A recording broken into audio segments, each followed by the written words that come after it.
હવે નજર કરીશું વિગતવાર સમાચાર પર।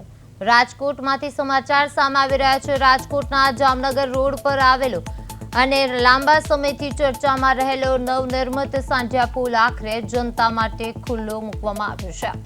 આ 4 લેન બ્રિજનું લોકાર્પણ રાજ્યના નાયબ મુખ્યમંત્રી હર્ષ સંઘવીના હસ્તે કરવામાં આવ્યું છે। આશરે ₹74 કરોડના માતબર ખર્ચે આ આધુનિક ઓવરબ્રિજનું નિર્માણ કરાયું છે। આ નવો 4 લેન પુલ અંદાજે 678 મીટર લાંબો અને 16.40 મીટર પહોળો છે। લાંબા સમયના વિવાદો અને રાહ જોયા બાદ આખરે સાંઢિયો પુલ શરૂ થતા સ્થાનિકોએ હાશકારો અનુભવ્યો છે। આ પુલ કાર્યરત થવાથી રાજકોટના લોકોને વર્ષો જૂની ટ્રાફિક સમસ્યામાંથી કાયમી મુક્તિ મળશે। લાંબા સમયની રાહ બાદ સાંઢિયા પુલનું લોકાર્પણ કરવામાં આવ્યું છે।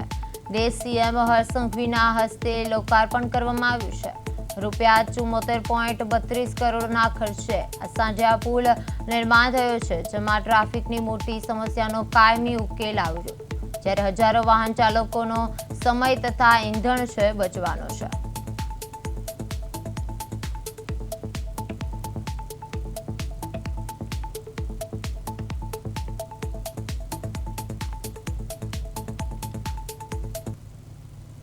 ટ્રાફિકની સમસ્યામાંથી આજે કાયમીની છુટકારો મળેલો છે અમને, બરોબર છે। લગભગ કેટલા 2 વર્ષથી આ પુલનું બાંધકામ નિર્માણ કામ ચાલુ હતું અને આજે પુલનું ઓપનિંગ થતાં અમે ખૂબ જ આનંદની લાગણી અનુભવી છે। અને કોર્પોરેશને પુલ જે બનાવેલો છે આખા રાજકોટમાં આવો પુલ હજી સુધી અમે નથી જોયો। બહુ સારામાં સારો અને બહુ વ્યવસ્થિત સુવિધાવાળો પુલ બનાવ્યો છે।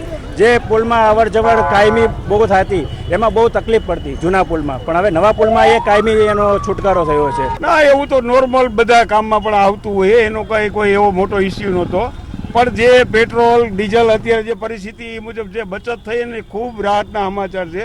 અને અમારા જેવાને તો રોજ માદા પડતી જે રોજ જે હોસ્પિટલ ચોકના જે ટ્રીપો હોય છે એના માટે ભોમેશ્વર ફાટકના કારણે બહુ તકલીફ પડતી હતી। આ ઇઝી કરવા છેલ્લા 2 વર્ષથી સાંઢિયો પુલનું જે કામકાજ ચાલી રહ્યું હતું ત્યારે અંતિમે હવે છે રાજકોટવાસીઓ માટે છે તે આજથી છે તે ખુલ્લો મૂકવામાં આવ્યો છે। આપ મારી પાછળના દ્રશ્યો જોઈ રહ્યા છો કે નાયબ મુખ્યમંત્રી હર્ષ સંઘવીના દ્વારા છે તે આ પુલ છે તે આજે લોકાર્પણ કરવામાં આવ્યું છે અને હાલ અત્યારે તેમના આખા પુલનું છે તે નિરીક્ષણ કરવામાં આવી રહ્યું છે। તેમજ આપ દ્રશ્યોમાં પણ જોઈ શકો છો કે હર્ષ સંઘવી રાજકોટ આવી અને પુલનું છે તે લોકાર્પણ કરવામાં આવ્યું છે, જેથી લોકોને છે તે હવે ટ્રાફિકની જે છે સમસ્યાઓથી છે તે હાલ આવશે। ત્યારે અત્યારે તમે દ્રશ્યો પણ જોઈ રહ્યા છો કે પુલ છે તે ખુલ્લો મૂકી દેવામાં આવ્યો છે અને લોકો છે તે તેમના મોઢા ઉપર છે તે ત્યાં ખુશીનો માહોલ છે તે જોવા મળી રહ્યો છે। જે લોકો ટ્રાફિકથી છે તે ખૂબ ત્રાહીમ થઈ ગયા હતા ત્યારે આજે કહેવાય કે અંતે છે તે લોકો માટે છે તે બ્રિજ ખુલ્લો મૂકવામાં આવ્યો છે ને લોકોને આજ ક્યાંક ને ક્યાંક છે તે ખુશીનો માહોલ જોવા મળી રહ્યો છે, કારણ કે છેલ્લા ઘણા સમયથી છે તે છેલ્લા 2 વર્ષથી ડાયવર્ઝન હતા તે આવી રહ્યા હતા ને ત્યારબાદ છે તે આ બ્રિજનું કામ છે તે પૂર્ણ કરવામાં આવ્યું છે ને લોકોમાં હાલ અત્યારે છે તે ખુશીનો માહોલ છે તે જોવા મળી રહ્યો છે। ધનંજય સોનેજા, પ્રદેશ 24 ગુજરાતી, રાજકોટ।